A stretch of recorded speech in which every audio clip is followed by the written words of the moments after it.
Hello, everyone. Good morning. It's 2 minutes after 10:30, so let's start with today's webinar. It's a pleasure to have all of you on board. Okay, can you confirm that you see my screen?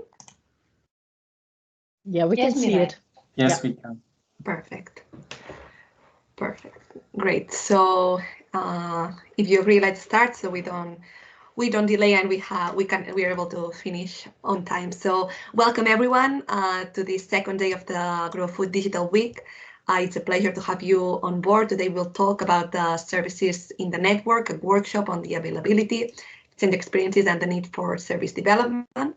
First of all, let's start by saying that please turn off your cameras, your microphones, but please feel free to participate, ask any questions that you have in the chat. We will check that and we'll answer them already during the presentation and also at the end. So this is going to be, we will try at the end to be more interactive, so feel free to ask any question that we have. Another thing is that the session will be recorded so that we can demonstrate it to the European Commission, all the tasks that we are doing. So hope that you agree on that. And without more things to say, let's start. Cool. Okay, so hopefully most of you attended yesterday's meeting. Today, this week, it's the agROBOfood Digital Week, as we weren't able to have these on-site meetings during the past year to this strange situation that we are all going through. Today is the second day regarding the services network, but I hope that you all participate in the other webinars that we have coming in this week, apart from the opening that we had yesterday, also this afternoon's webinar on sub-robotic, and also learning more about the project in the other webinars that we have coming tomorrow about experiments, communication and training, the 1st of October, and at the end of the experiences about building the network. So hopefully we can all share experiences and learn more about what we are doing in this fantastic project. So in particular, the webinar that we are going to have today, this 1 hour and a half that we're going to share together, what we're mainly going to focus is to understand what are the services, what's the value that agROBOfood aims to bring, give some indication on for those services that we have already defined and are already available in the market, what are the procedures for that, to ask for that services and to provide those services. And then at the end, of course, to take this change to encourage discussion, both from the offering side and the demand side, so we can all be aligned on what's the value that agROBOfood can bring to all of you. So the agenda, we have 1 hour and a half for discussion. Now I'm going to give a very brief introduction on what's the project about, just in case the people who came here for the first time and didn't know about it before. Then we're going to talk more in details about how we foresee the service provision in agROBOfood, how we classify those services, and then how we have built a catalog that it's built with ecosystem, business, and technology services. Here, Mirel from Wageningen Research and Ahmad from Fraunhofer will also support me. And then we will do an interactive session collecting the needs from all of you. So trying to be more dynamic. And at the end, we will closure that at 12 p.m.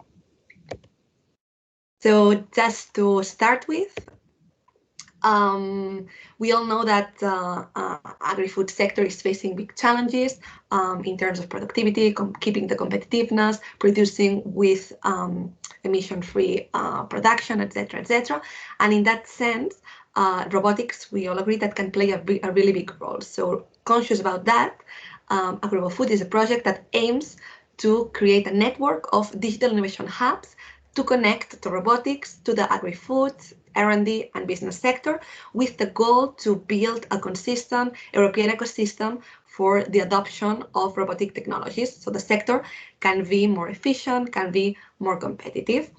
The network itself, at present we have 39 project partners, but is built with different network members that will be expanded during the upcoming years, and it's built with the IHs as well as competence centers, SMEs, corporates, universities, research, etc., etc. So just in case some of you arrived today in the webinar and in this digital week, the IH is a support facility operating as a one-stop shop, offering specialized advanced services to the local companies, enterprises, etc., in order to provide the local region with advanced processes, business services, products, etc. So what's the strategy of the agROBOfood network itself? We can say that it brings value by providing funding opportunities. For instance, cascade funding, over 8 million euros will be provided through cascade funding through the open calls, innovation experiments, etc., etc.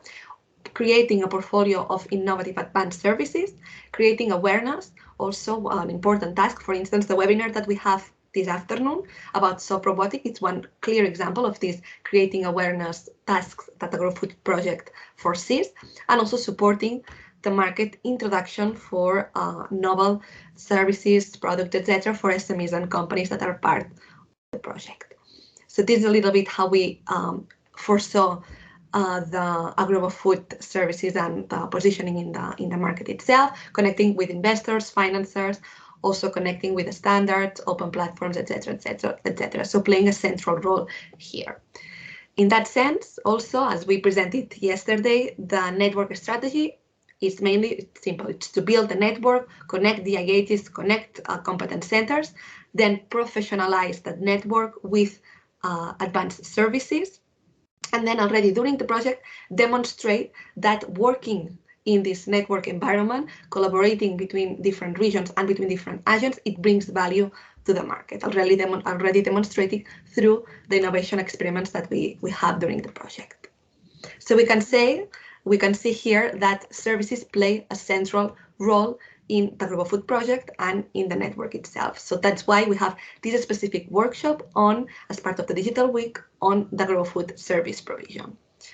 So with further delays, let's go to see what's the strategy behind the service provision of agROBOfood. So we can say that it's the service provision is like two sides of one coin. So when we define those services, we have to think about it as designing it to serve two elements. So connecting both offer and demand and creating value for both the offering, so the service providers, competence center, the IHs, universities, software providers, technical providers, etc., and also creating value for the SMEs asking for those services. So it's whenever we think about the services, we can say that there are different levels, and we always have to think this clear in mind, how we create value to both the providers and the service contractors.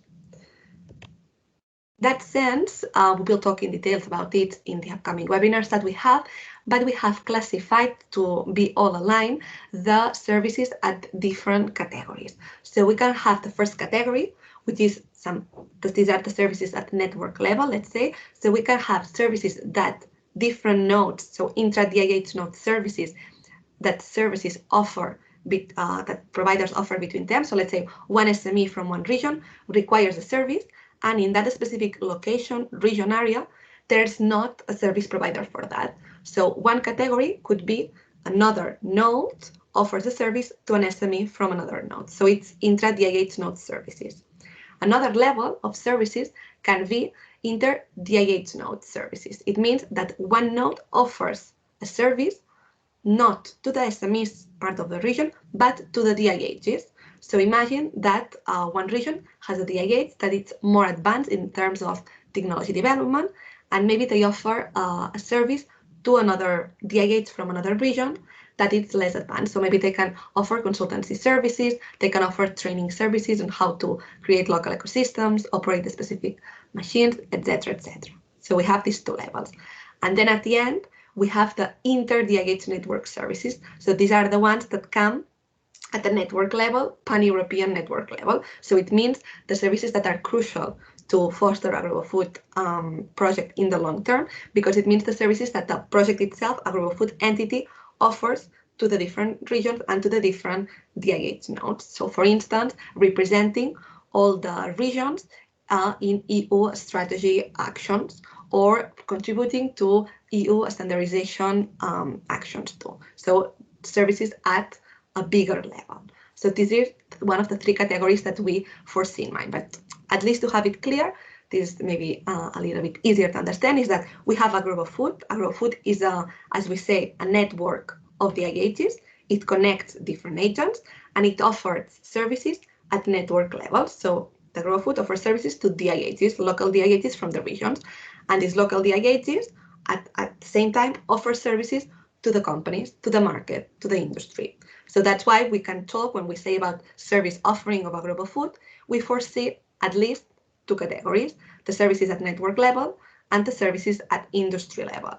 We will later on in this presentation provide some examples of services at both network level and industry level. But for instance, just to start with, so we have it clear in mind, services at network level could be EU-wide contacts, could be best practices at European level, could be trainings to DIHs, while services from DIHs to companies, to the industry, could be this one-stop shop for specialized expertise, for instance, using lab facilities or consultancy support to local enterprises, etc., etc. Okay. So in this presentation, we are now going to talk about the two levels: services at network level and industry services at SME level. So if we first start with the classification and with the presentation of the agROBOfood services to SMEs, these are the ones that we have more advanced. We have already done a catalog, and we created the catalog how. And we're going to explain how and also the procedures for that. So we started analyzing, for instance, the TNO service category that they have already presented in past meetings. So, and we have demonstrated them already tested through mechanisms during the project innovation experiments, industrial challenges, and innovation experiment in that initial innovation experiments that are part of the project itself. But not only we have taken them and presented them as a catalog per se, but we have adapted to all the needs. We have adapted it to the capacities that we have of the partners integrating the project.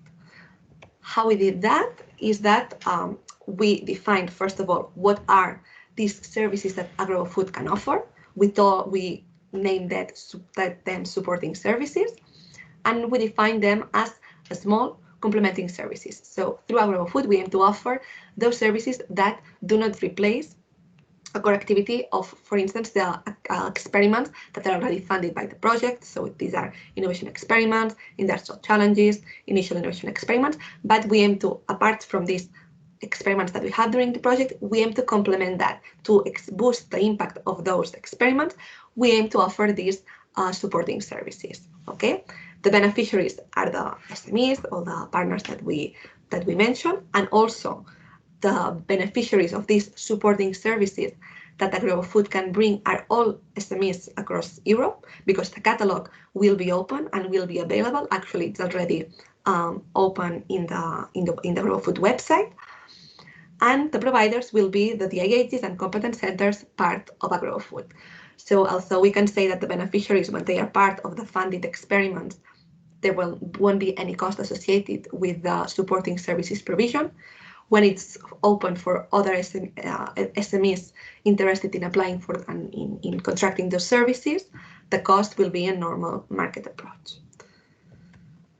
So we have a definition of what are these supporting services, and how we build them is that we created a catalog. So we created a catalog using some input that we gathered from the project partners. So understanding what are their capacities, getting some information on what they foresee the services could entail. So we more or less, for instance, when a company contracts a business mentoring service, they have more or less the same expected results, foreseen efforts, etc., across all the potential providers. So that's why we created some unified templates that then we used. This was an internal document that we used to create an external service catalog, so that for the next upcoming calls, when an SME wants to create a submission, they will already be able to take a look at the catalog of supporting services and apply for specific services that they will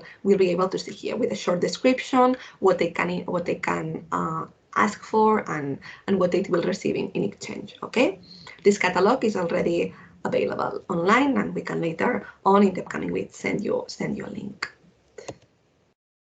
So for here in the presentation, we have now some SMEs or partners that received and will receive in the upcoming months positive evaluation from the open calls and also initial innovation experiment. Let's see how we foresee the procedure very quickly for asking for these specific supporting services, okay? So the main procedure is that SMEs that want to ask for these supporting services, we will later on explain what these supporting services will be, but mainly imagine IPR management support. So asking support to fill patents, asking support to conduct a freedom to operate study for a specific technology development that's being carried on during the experiment.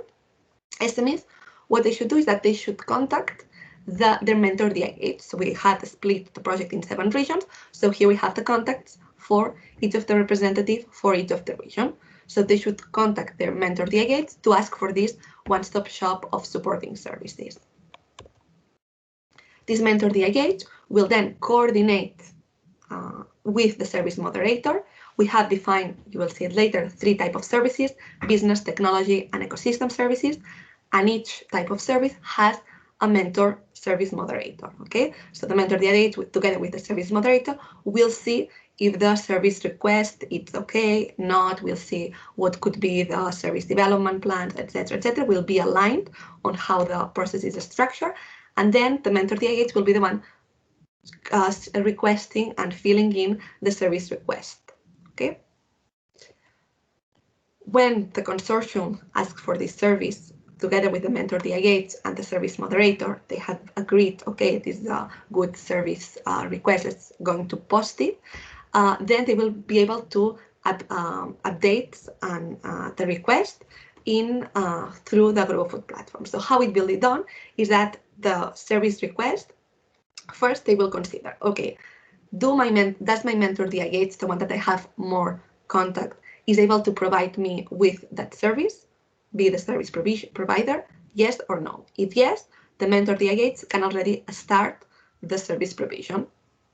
If no, because in my specific region, my mentor DIH doesn't have the capacities or doesn't have the enough resources on that specific time spot, or maybe because it's a cross-border service that we need the support from other partners and institutions across Europe, in that case, then the service should be pitched and the service request should be uploaded in the agROBOfood service network. So in that case, when this mentor DIH, what they will do is that they will pitch this agROBOfood service to the network, okay? It will be uploaded, for instance, on a relevant site, such as the Basecamp, which is the platform that we are currently using during the project development. And then what will happen is that the procedure that we have established is that in 5 working days, the potential service providers interested in answering to that service request will need to reply. So what happens if one provider responds? Then if the mentor DIH, the SME, and agree, this service provider can start offering the service. So there's an agreement. What happens if several potential service providers respond to that pitch? Then they will have to do a quotation, and with the several quotations that they have, the mentor DIH and of course the SME, that they will have the final decision on what is the best service provider. And what happens then, when they agree, the service can start. And then if no one responds, then what happens is that the service moderator will need to work a little bit further with the SME in order to better define the service request or what are the goals, etc., etc. So then they can pitch again and find a potential service provider. So when afterwards, when the service request it's been launched, it's been pitched, and we have the answer from the potential provider, we will have well, first of all, we have defined a service plan request, okay, and of course at the end of the service provision we will do an assessment questionnaire to ensure that the service has been completed and the quality levels have been maintained throughout the service provision, okay. So just to finalize with these procedures of the service provision, just to know for the innovation experiments and industrial challenges, the calendar to ask for those supporting services is they should be requested and they should be agreed before the experiment ends. But actually, the services can be provided not 2 years after the service ends, but it can be provided several months after the experiment ends. So that imagine that you are doing a technology development. Of course, you need some months until, for instance, you can protect those results and ask for those IPR supporting services, for instance. The number of services that can be provided per innovation experiment is around 1, 2, maximum 3, because the services should be around 2-3 person months, and we have around 5 person months potentially available per specific experiment. But as a reminder, let's say that even though SMEs have not been allocated budget for the experiment, the services, it's an open catalog and it's available for all EU SMEs. So by paying normal fee that they would have in the normal market approach, still SMEs can access the agROBOfood service provision and access all the value that the services can bring. So now we are going to explain a little bit in details what are the foreseen services that we have agreed in terms of ecosystem, business, and technology. But it's very important to highlight that these are just, you will be able to browse them through the catalog. Here we just provide with some examples, but it's very important to highlight that this catalog, it's not closed, it's open, and it will evolve as soon as the experiments are being developed, as soon as the services are being provided, as soon as we receive the feedback from both the suppliers and the customers. So that, let's say that this is just an inspirational catalog, but the services that can be offered are very broad. So in that sense, now Muriel van Hilten will present ecosystem services. Thank you, Mireia. Yes, the ecosystem services that we've identified in this stage are the following: Dissemination Package Plus and Matchmaking and Brokerage. And with those services, we hope to boost the system and build the community. Can you go on to the next slide for me, Mireia? Yeah. So the first one, matchmaking and brokerage, is really meant to further build up the ecosystem. So if you're looking for a partner with specific expertise, and we can go inside our network and try to match the parties that we want to hook up together. So it's a tailored way of matching competence and skills together, and then the network will act as a broker in that. There's two ways in which we can do that. So we have the active way, which is non-public. So we'll really look in the network to combine the parties. And the other way is more passive, which means that there is a matchmaking request, and we can spread that through the website and all our channels, newsletters, etc. And then it's a more public way of matchmaking. And the outcome will be either contact details for one specific partner or a ranked shortlist of partners that can be match made. Can you go on to the next one? Thank you. Dissemination Package Plus is a way to reach out to your audience, promoting your robotic solution, which means that we will come up with a dissemination plan, working together with your local digital innovation hub.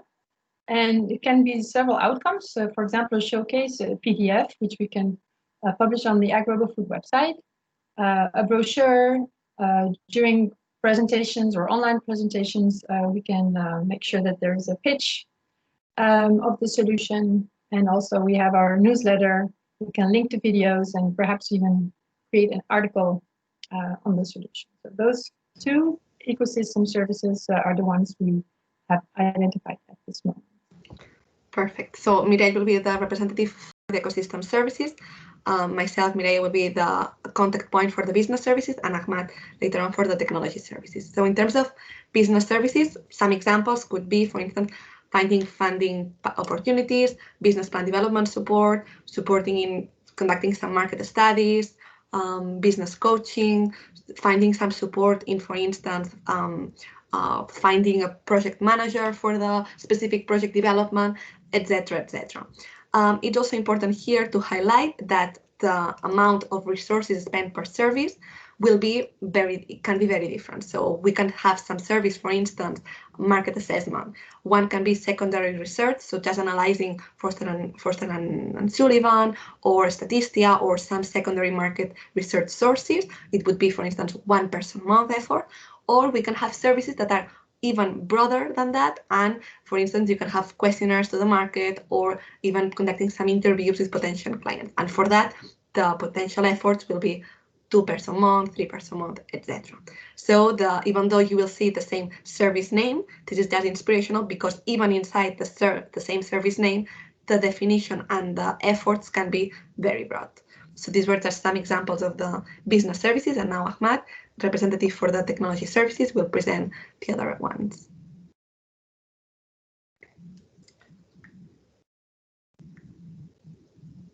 Ahmad, I don't know if you are here.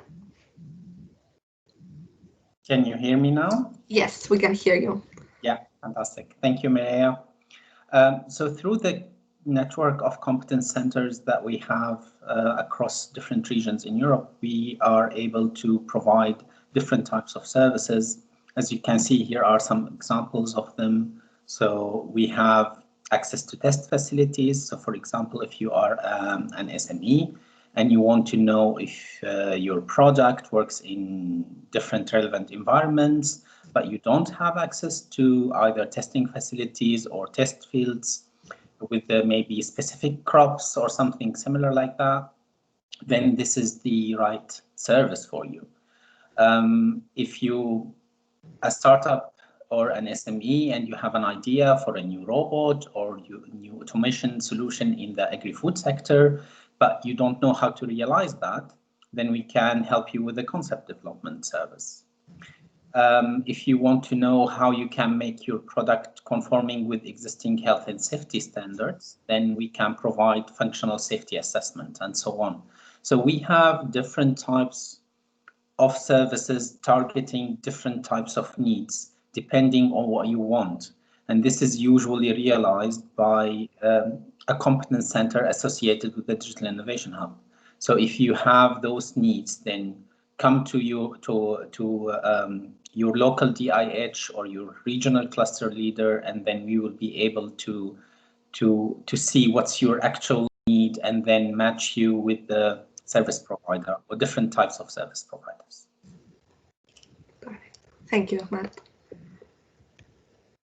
Perfect. So we have now we have defined at least presented a little bit what's the agROBOfood service provision to SMEs. And now, as we presented, we are going to go very quickly through the potential agROBOfood services at network level. This is the activity that we are working on in the upcoming months, but still we have already some idea on it, and we have very clear strategy on that. So in the same way that for the services to SMEs that we took as the basic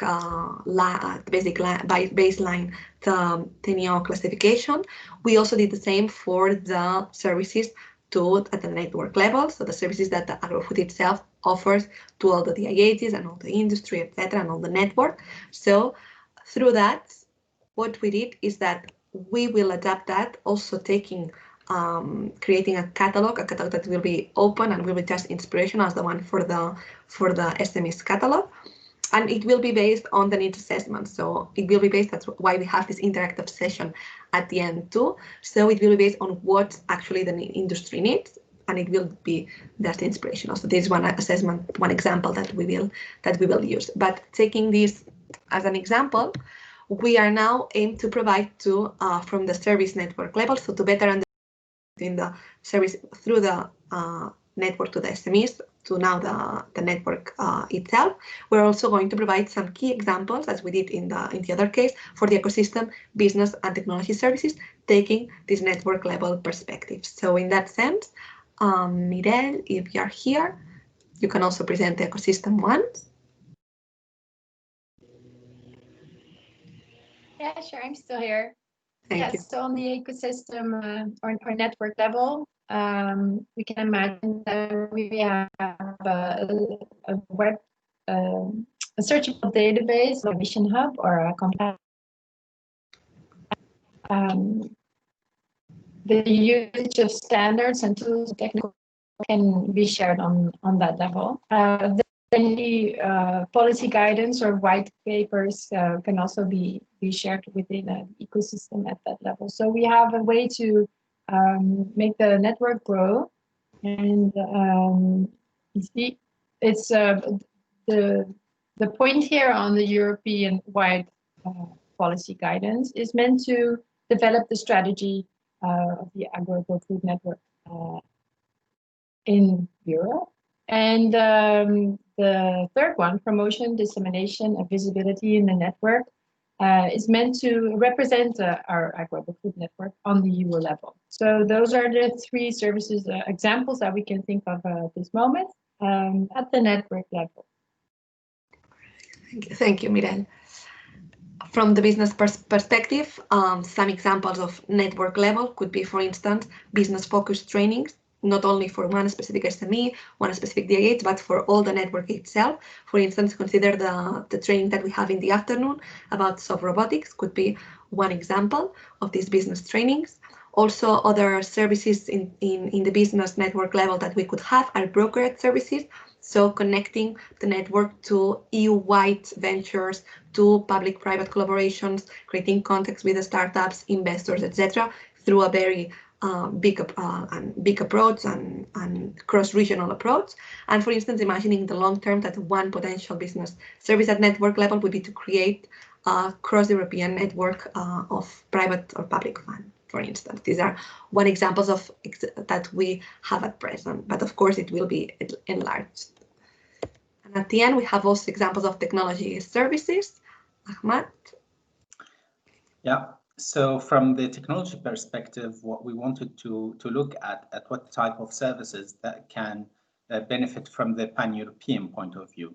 So for example, the best practices catalog for technology providers is something that we have looked at, and it's something that is a real need for across the regions. And for example, yesterday in our digital week, we had a presentation about best practices in developing open platform for agri-food robotics. And this is something goes beyond just one SME or one region. It's a common need that we can see across different regions. Similar thing we have is the technical standardization guide. And also standardization is a big topic, a big important thing that goes beyond just one SME need or one DIH or one region need.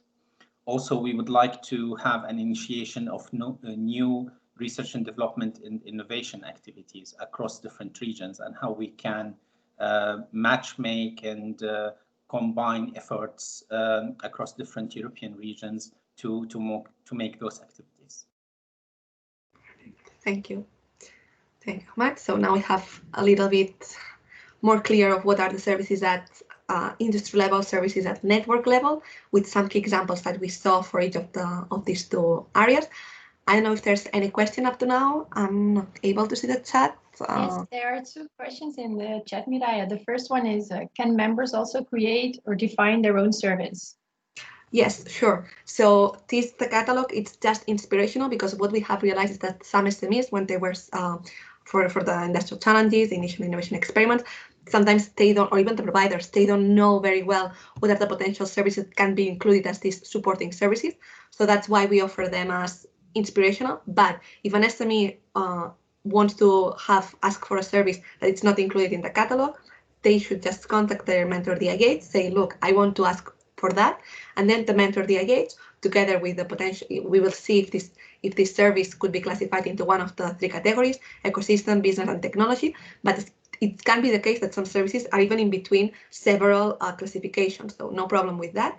We will try to see if we have the capacity, if we have the right resources, if the service can be classified as supporting service. And in that sense, if everything is evaluated positively, we will see who can be the potential provider, and we can start providing the service and agree on the service request plan. So no problem if the SME wants to apply for a service, ask for a service that it's not included in the catalog. This is just inspirational, but the catalog is open.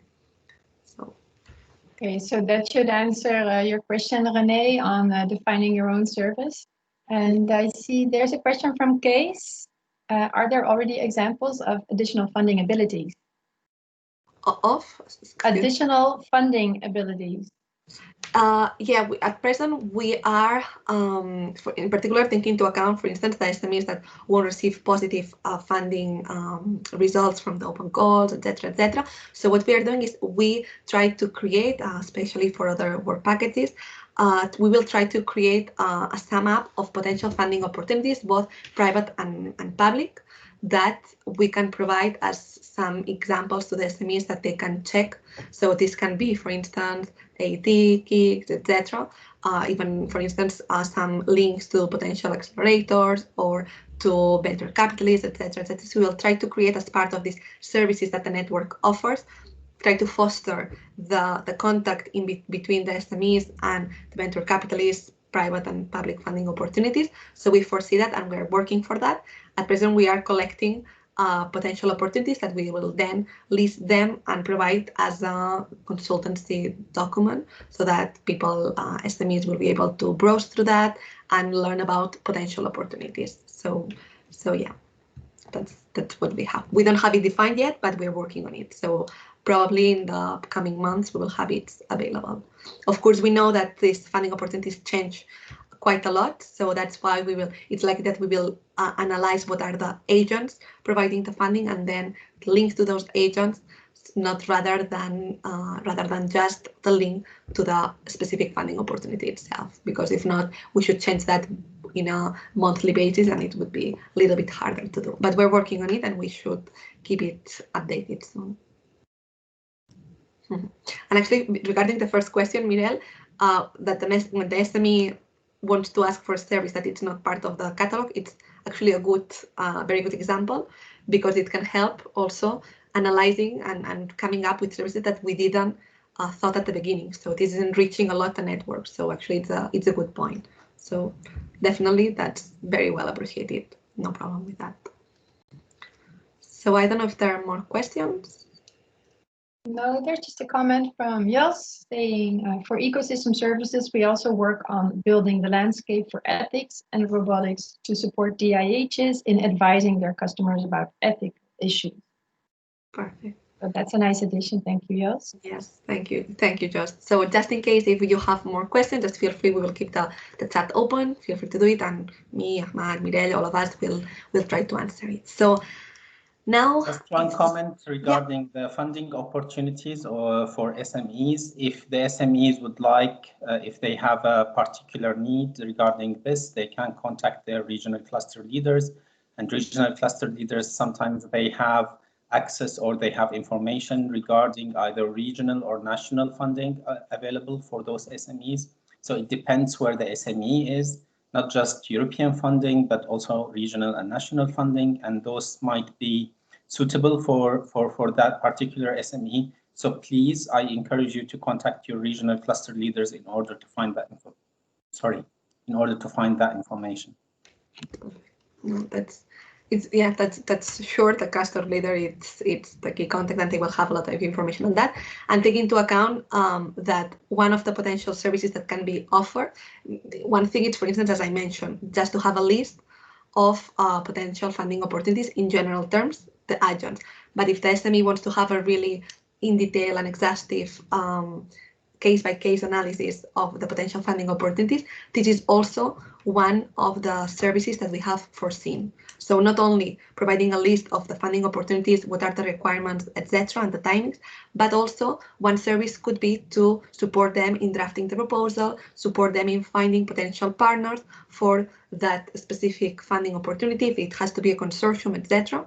So by browsing the catalog, by contacting your local DIH, by contacting your regional cluster leader, we will try to see and accommodate the need of the specific SME, how to best solve that. Okay, how to best support that. So we are right on time for the next section of this webinar. First one unilateral, but now let's try to make it more participative. Let's try to make use of these interactive platforms that we have. We will have this interactive session, so hopefully all of you, we're excited to get your viewpoint and to participate. Feel free to raise your voice and provide us feedback in order to grow the agROBOfood project itself and the value that we foresee. So the the interactive session itself, the topic is to collect the needs from stakeholders, okay? So how we're going to try to collect these needs is that we're going to use an interactive platform, Mural. Now I'm going to send you the link, but in this platform, what we will have is that we will have 3 different categories: value identification, pain points, and demand. So I'm going to share, wait a second, I'm going to share you here, if you can check the chat. Okay, I'm going to send you a link, visitor link, copy link. So in the chat, you have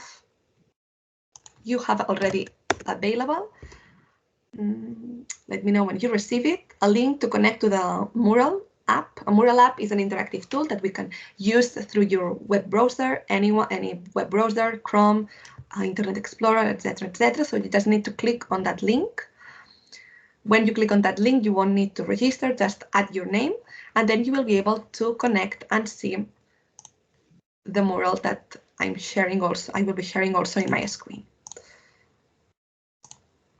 So we will wait a couple of seconds so that all of you connect. I'm also sharing my screen so that just in case somebody is not able to connect still, they will have access to this. They will see what we are working on. We have already 20 users online. Okay, 21 users online, and we have how many participants? 36 participants. So I'm waiting maybe 1 more minute for all of you to connect. Just feel free now to take a look at the platform itself. So we are, how many? 24, okay. Okay, so first of all, now if you go to the Teams, if you see my screen, okay, you will see that in the bottom left, you have some post-it options, okay? We will now go through each of us. So please, I'm going to tell you, ask to be followed, just follow me. My name is Mia D in this, in the Mural platform. So just feel free to, to follow me. Perfect. So you will see here that we will go through each of the 3 stages. We will complete the 3 of them. We will have in each stage 1 topic, value identification, and then several questions. And then I'm going to ask to take the perspective from the DIH and Competence Center, take the perspective from the SME, and take the perspective from indirect agents, so farmers, associations, policymakers, EU Commission, etc., and try to analyze for each of the topics what is as answering the question as if you were this category. So if I'm a DIH, for instance, and the question is value identification, what are the foreseen advantages, benefits of agROBOfood? Why would be agents contracting services through agROBOfood? From a DIH perspective, try to answer that. Or from an SME perspective, try to answer that. And from an indirect agent, try to answer that. So for instance, from a DIH perspective, why they would be involved in agROBOfood, why they would offer their services through the agROBOfood network. Because by being part of the network, they would be able to learn from advanced technologies. They will be able to learn from advanced DIHs, or they would be able, for instance, to share infrastructure resources with other agents. DIH, for instance, SMEs in that case, a key value that they have by participating in agROBOfood would be to access pan-European markets that in other cases they wouldn't be able to do that, or it would be more difficult. And for indirect agencies, one advantage of agROBOfood would be that it's a one-point representation and strong representation of EU robotics in the agROBOfood sector strategy. So feel free to add notes. So first, let's go to work on with this value identification, and then we will move on to the 2 other templates. But feel free to add sticky notes. Okay, you can copy paste the notes that are empty, or you can, in the bottom left of the screen, you can add novel notes. Okay, so I will wait for some minutes to work on that. Feel free, all of you, to take the DIHCC, SME, or indirect agency perspective, and feel free to start working on it.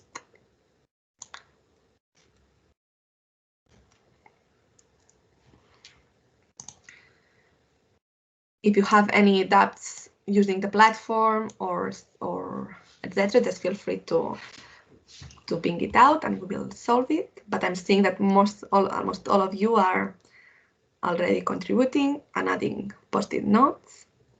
Then at the end, we will share it in common.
Apparently, there's a lot of activity from the value identification side, which is great, but from the demand side, we don't see a lot of input.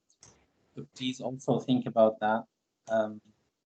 We would like to know other types of services you would like to see.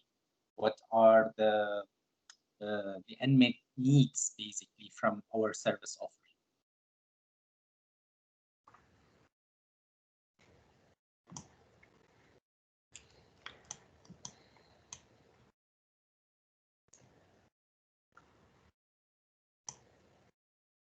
There's a question in the chat, but it's actually on the webinar of this afternoon. If we can still enroll for the webinar this afternoon on soft robots, maybe I think you can, but Sherry, if you're online, can you answer the question?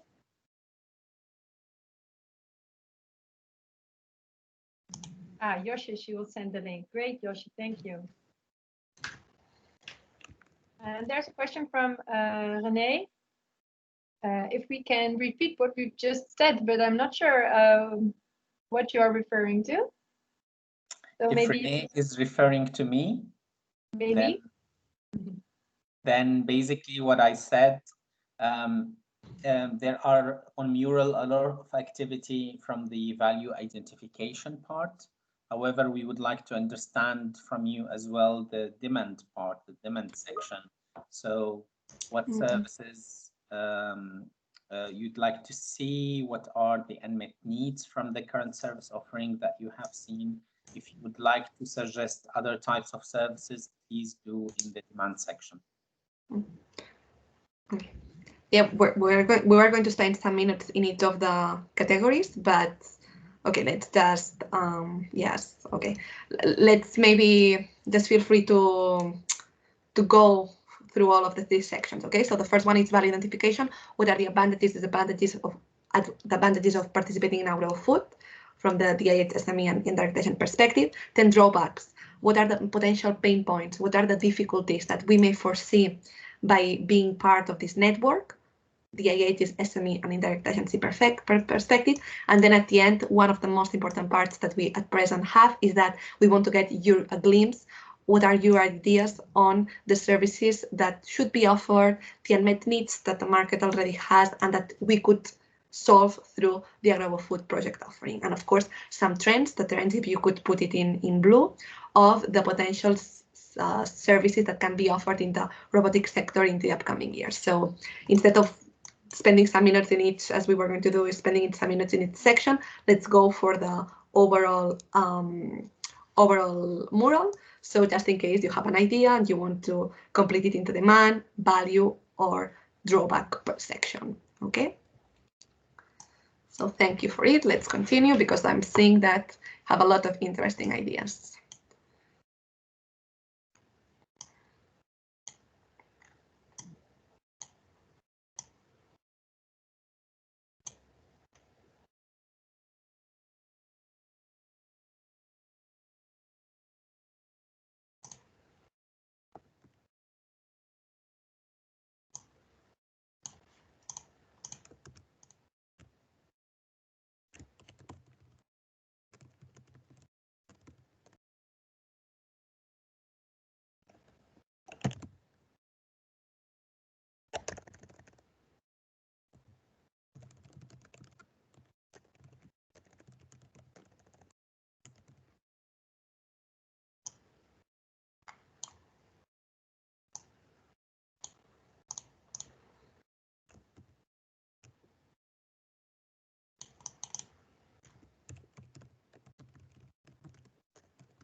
So for Rob Gielen, who asked the question about the webinar this afternoon, it seems that the official registration is closed, but you can send an email to Josje. She just added her email address in the chat, and then I guess she will send you the link to join the webinar.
You see, we have 29 users in the Miro, by the way, so that's almost every one of the Teams meeting. There's the link. You will find the link of the Mural app that we are using in the chat. As a reminder, I'm going to post it again.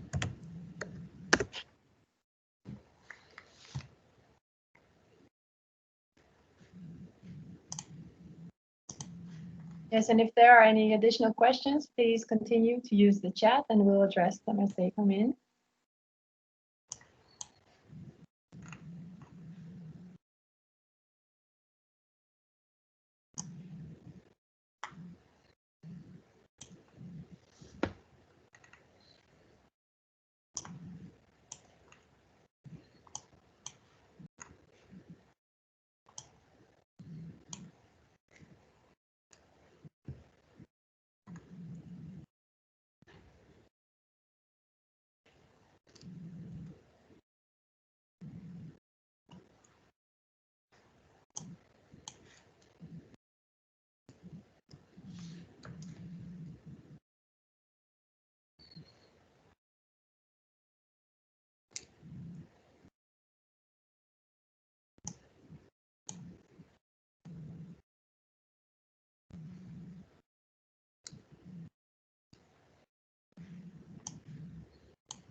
So we will wait a couple of more minutes, so until 11:35, and then we will briefly share it in common.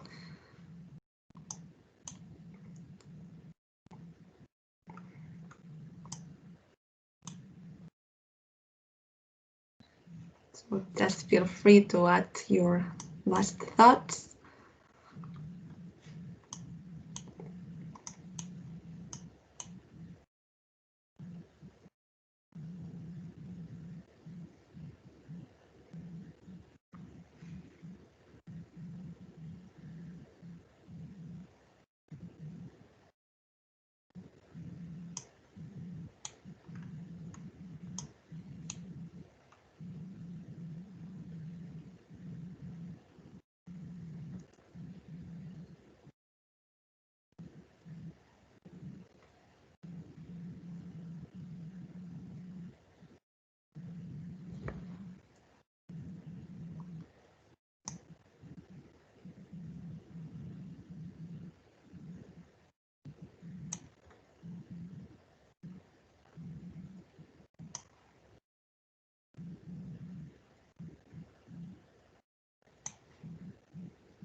Okay, so let's put it in common. If you still have some ideas, you will be able to put it, your post-its at the end. Actually, this mural will be open, so feel free in doing the upcoming 1-2 days. We will keep it open for all the digital week. So if you want to come again, edit your post-its, or take a picture of it, or just reflect about it later on, you will be able to do it. But now let's very briefly present, or at least share in common, what maybe some of you have some thoughts. I have already read most of your post-its here. We will process it, and we will include it as some of the key information for the upcoming service definition and the strategy itself for the service provision. But I don't know if any of you would like to share their thoughts on mainly what you have included in the value identification, for instance. Let's start for the services of agROBOfood. So what are your foreseen value advantages for being part of agROBOfood? Why would agents contract those services? We're seeing that from the IAG's perspective, learn from advanced IAGs, create added value, share best practices. I don't know if any of you present here would like to share their thoughts on that.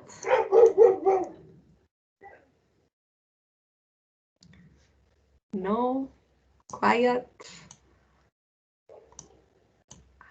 Feel free to, if you have some reflection or some important elements that you would like to share now that we are all present and we can learn from that, just feel free to do that. If not, some of the elements that we are seeing here is that, of course, from the DIH perspective, key points, share best practices, expand the catalog, expand support services that they offer, access new markets, that's a good point, access new partners to collaborate, so new capacities, combine technologies that we have at present and technologies that we will have in the future, so that are unknown, and then combining them, even expanding their offering and their profile, growing profile in terms of reputation. That's good.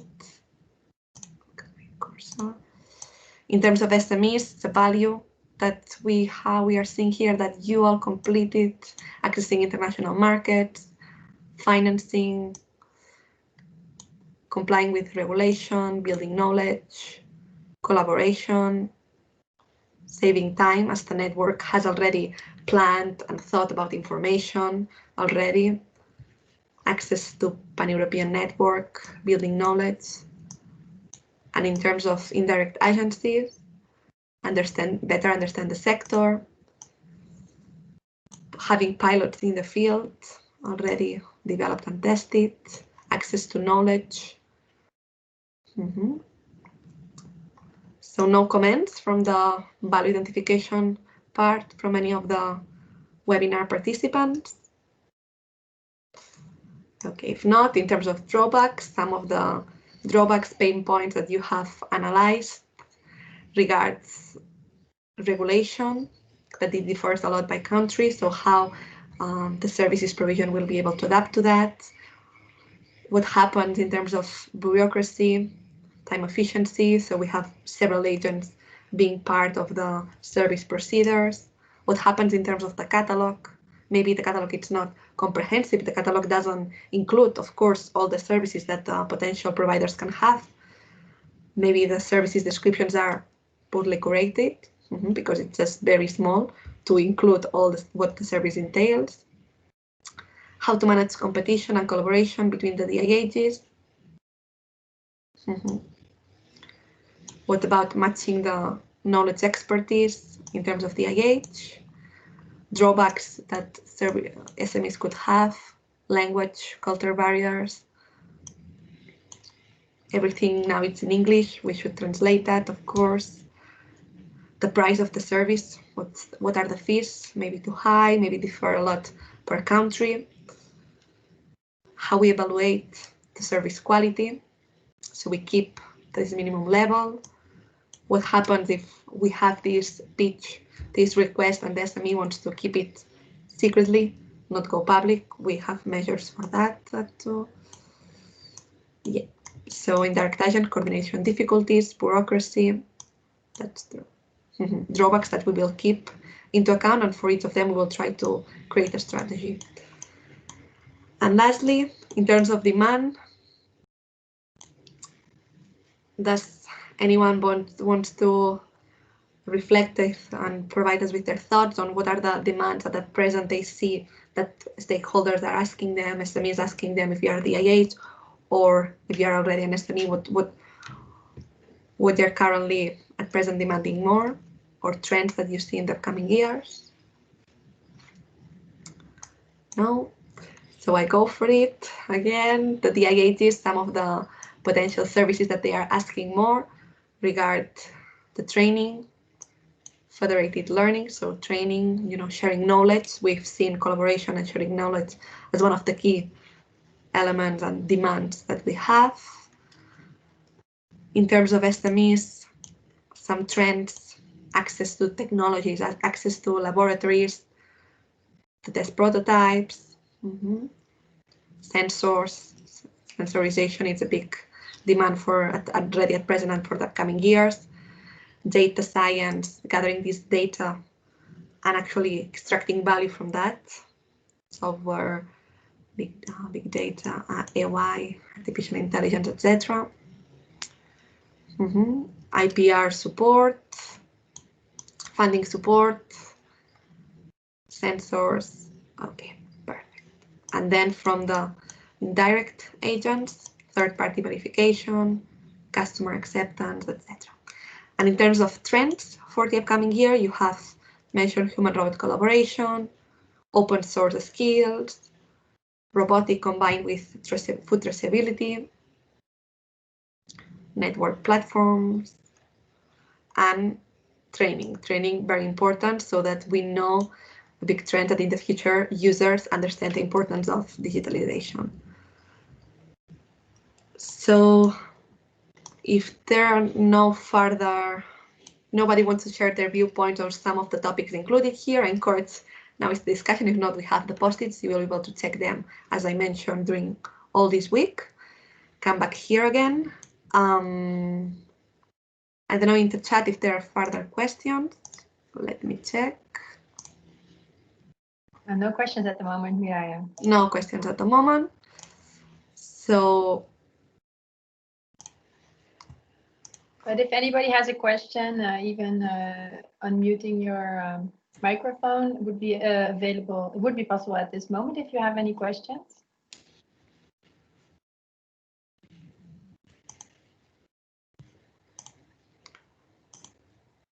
Yeah, if I have a question. Kees Lokhorst over here. One of the remarks is bureaucracy.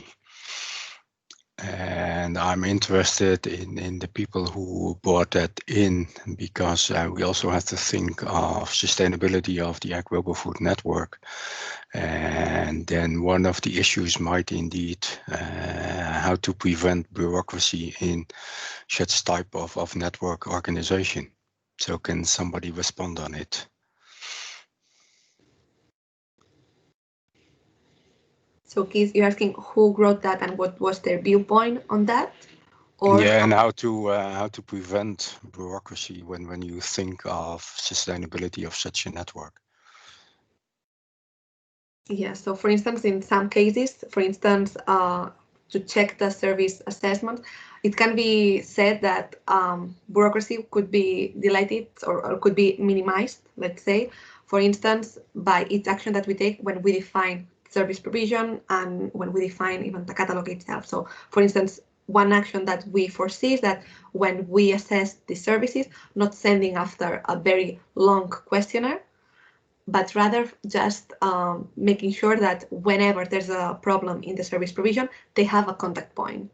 So that only being proactive when there's this problem, not rather imposing to all SMEs having to answer a 10 pages long questionnaire. So trying in all these little actions, reduce the maximum as possible, keeping into account, okay, this will entail another step that maybe will take further minutes, further difficulties for the SME and for the provider, or rather there could be a faster solution for that. So this was just an example, but we need to think whenever we provide with a mechanism in the network provision, we need to think about bureaucracy, because of course this is one of the main drawbacks. If you have a service and you have a need and you want it solved, and then you have to contact somebody, this person has to answer and answers in 10 days instead of 2 days. This is a delay that SMEs cannot handle. So that's why it's very important to have the timings in place, have the easiest procedures as possible in place, and to keep this minimization of bureaucracy in mind all the time. Mm-hmm.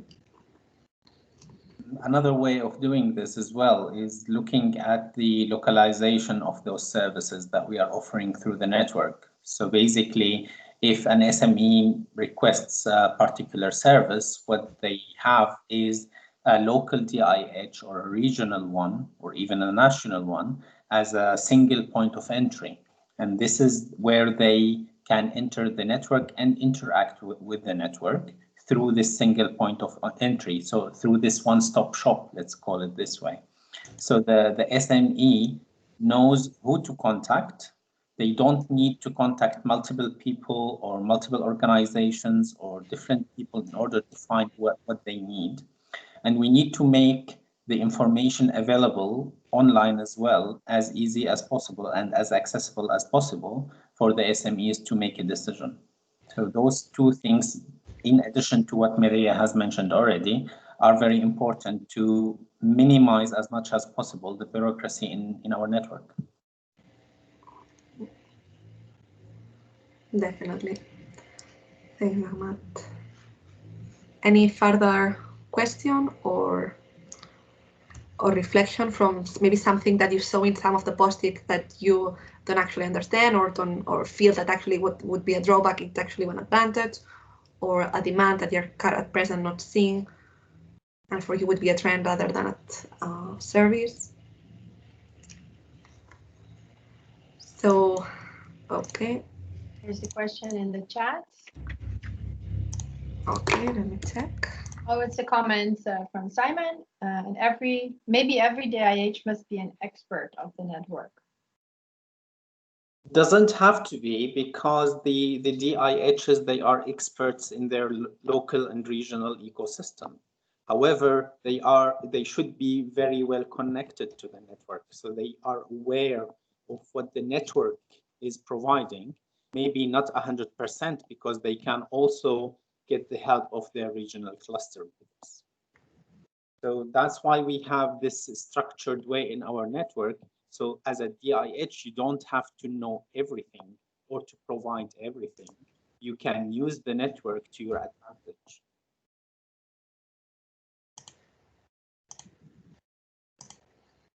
Well, if I may add to this, I see it like, if we have this network, you can maybe compare it to the apps on your phone.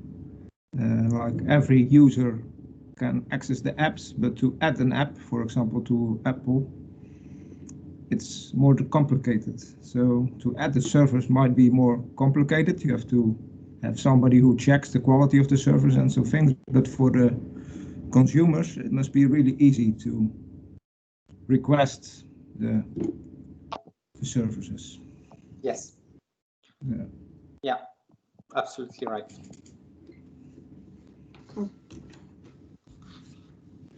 Absolutely. So if there are not further doubts or reflections on things that you aim to discuss, we really thank you for participating in this webinar. The recording and all the slides will be made available to all of the participants.